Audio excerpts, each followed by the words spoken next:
Putin ने सबसे खतरनाक शख्स को सौंपी नौसेना की कमान।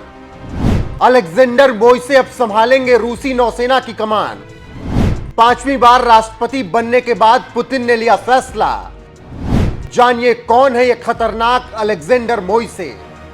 नमस्कार, मैं हूं आपके साथ रोहित और आप देख रहे हैं एनएमएफ न्यूज। कुछ वक्त पहले यह बात चल रही थी कि व्लादिमीर पुतिन कमजोर पड़ गए हैं, अब वो रूस के राष्ट्रपति पद की जिम्मेदारी नहीं संभाल पाएंगे।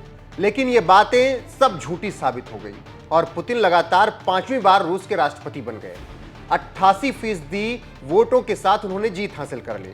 उनके विरोधी को सिर्फ 4% वोट मिले। 5वीं बार राष्ट्रपति बनने के बाद पुतिन ने बड़ा ऐलान किया और उन्होंने अपने बयान में कहा, अब रूस और भी ज्यादा ताकतवर और प्रभावशाली बनेगा। अगर अमेरिकी नेतृत्व वाला सैन्य संगठन नाटो और रूस आमने सामने हुए तो दुनिया तीसरे विश्व युद्ध से एक कदम दूर होगी। मुझे नहीं लगता कि कोई भी ऐसा कुछ चाहेगा।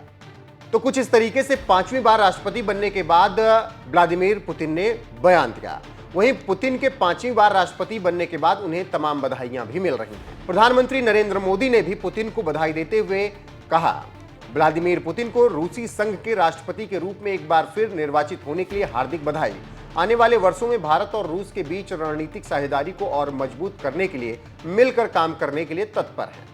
तो इससे आप समझ सकते हैं कि पुतिन को किस तरीके से देश और दुनिया से बधाई मिल रही है। वहीं दूसरी तरफ राष्ट्रपति बनने के बाद पुतिन एक्शन में नजर आ रहे हैं और इसी कड़ी में उन्होंने एक बड़ा फैसला ले लिया है और अपने सेना की जिम्मेदारी एक ऐसे ही शख्स को सौंपी है जिसे order of courage, hero of Russia कहा जाता है, जिसका नाम है अलेक्जेंडर मोइसे।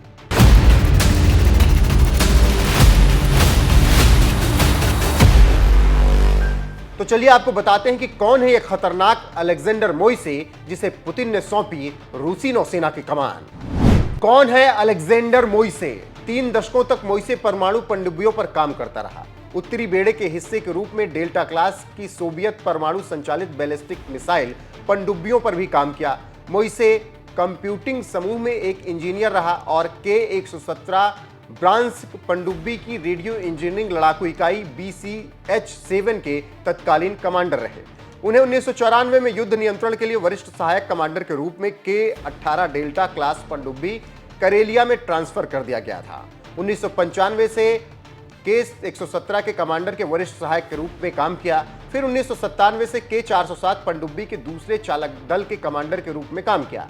2018 में काला सागर बेड़े का कार्यवाहक कमांडर और फिर कमांडर नियुक्त किया गया। 2019 में उत्तरी बेड़े के कमांडर के पद पर पदोन्नत किया गया था।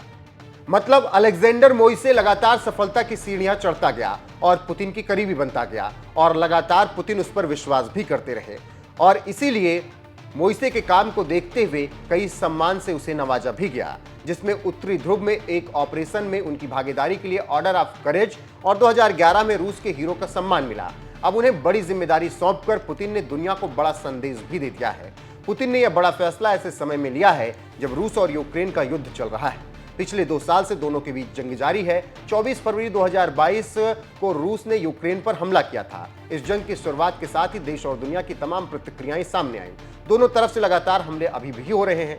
ऐसे में आज भी ये जंग जारी है। इसीलिए 5वीं बार राष्ट्रपति बनने के बाद पुतिन ने नौसेना की कमान अपने सबसे खूंखार सिपाही को सौंप दी है, जिसके बाद देखना दिलचस्प होगा कि अलेक्जेंडर मोइसे आगे किस तरह के फैसले लेते हैं और दुनिया पर इसका क्या कुछ असर पड़ता है।